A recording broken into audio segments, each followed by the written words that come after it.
Hey there guys, it's Wednesday. I'm going to jump right into things because I've got a lot of stories to cover and don't want to take up too much of your time. And the first story involves 40 of the worst people on Facebook as of Monday, which was Martin Luther King Jr. Day. They basically put on their Facebook post something I do not personally want to say because I don't believe in what they had to say, and I think that they are horrible people for saying it, and you will be appalled when you read it. I will put a link in the description so that you can click on it and go see what they said. And all I really have to say is if you know these people or you know somebody, you can send it out there and use the internet to find these people. And you do, if an accident happens, an accident happens. Moving on, the protests for SOPA and PIPA are happening today, and by that, the certain websites like Wikipedia, Reddit, Google, Craigslist are blacking out their pages. In that, even though they are blacked out, you should still go to them because they have links to either you can find your congressman to speak up or you can find a petition to sign up for that says to stop these. And honestly, you should go out and stop what's going on and sign up and talk to your congressman about it. But there is a second part to this, and it comes from the MPAA, which is the Motion Picture Association of America. Sorry. And they actually put out a response to this saying that it is an irresponsible response and a disservice to people who rely on them for information use of their services. That sentence right there just doesn't make any sense to me, and I've read it about 10 times. It is also an abuse of power given the freedoms these companies enjoy in the marketplace today. It's a dangerous and troubling development when the platforms that serve as gateways to information intentionally skew the facts to incite their users in order to further their corporate interests. A so-called blackout is yet another gimmick, albeit a dangerous one, designed to punish elected and administration officials who are working diligently to protect American jobs from foreign criminals. It is our hope that the White House and the Congress will call on those who intend to stage this blackout to stop the hyperbole and PR stunts and engage in meaningful efforts to combat piracy. Wow. For one, they cannot abuse power when they shut down their own websites. If they're shutting down something they own, they're only hurting themselves, nobody else. Oh, sorry. Secondly, it's not a gimmick. They're doing this to show the American people what it will be like if this passes. If you can no longer go to Google and find just search for anything and everything shows up because you censored sites out. Wikipedia can no longer put posts because somebody doesn't believe that these should be a part of their internet service or whatever. Really, that's what this is about. The blackouts are to show the people what will happen if they let this pass. To be honest, I wish Facebook and Twitter would have shut down because you do those, you would have never passed that bill at all. People would be way too pissed. But anyways, the person who said this from the MPAA, whoever the head is and stuff like that, y'all just don't understand at all what is going on. Or either you do and you just don't care as long as you start getting your money back from the people who are technically giving your stuff out for free.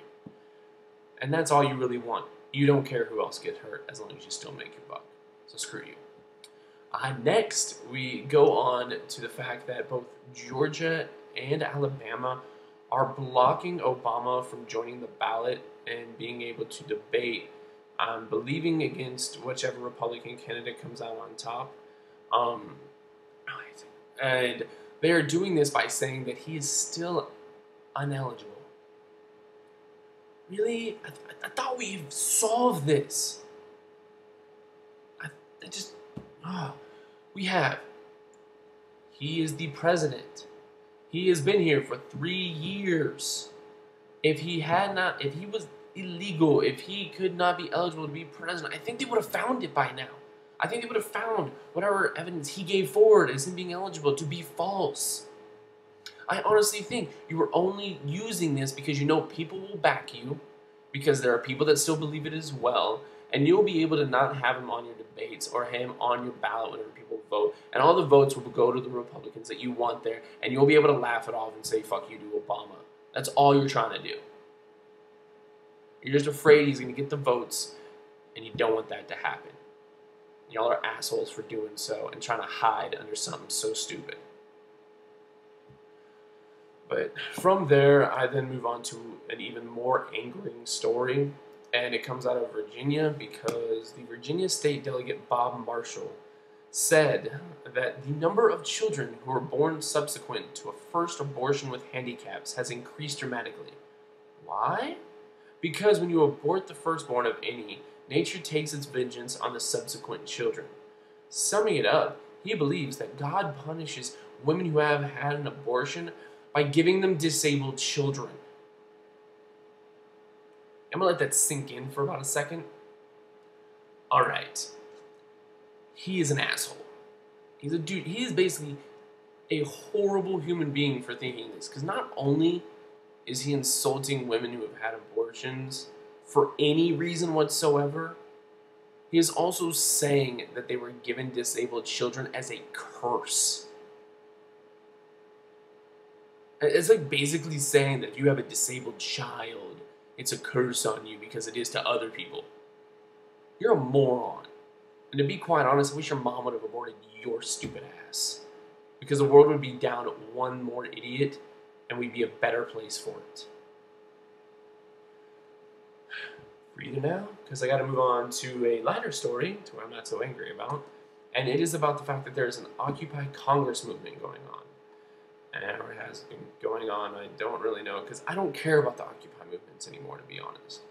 I really only see it, and it makes me want to address these people, because I don't think they really understand how things work. And that's why they're on Political Stupidity channel right now, because they're the stupid ones about politics.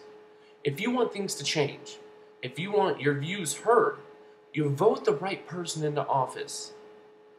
You find out who's out there, who believes what you believe, and who will do what they say. For me, that person is Ron Paul. If you do not know him because you've been too busy living in the streets lately during your Occupy movements, use the computer you're on now, look him up, and then finally agree with me. And when you do that, you will be out there and raise his freaking percentage to where he beats Mitt Romney, because this guy has been in second place majority of the run that he's been there. I mean, he just needs that extra push from all of us. I don't even care if you're Democrat. Come on. Obama didn't do a good job. We need somebody new, because I don't believe he's going to do a better one in the next 4 years. Sorry, but I do. So please, get all the people that you're getting for these protests to go out and vote. Start educating them on the people who are going to run this country, because you are basically going to get somebody who is going to run it the same for the next 4 years, and all you're going to be doing is staying out in the streets occupying stuff while nothing changes. Period. So, on that last happy note, that is all the news that I found stupid for this week, and for up to Wednesday, because hopefully I'll make another video. Sorry guys for the flub there. Please hit the like button and subscribe to my channel. Write some stuff down in the comments. You hate the video, you love the video. Hey, here's some other stories to let other people know about what's going on in the world. Tell me maybe what I can do to fix this whatsoever, if there's some flub ups in here that I don't realize myself. But until next time, bye.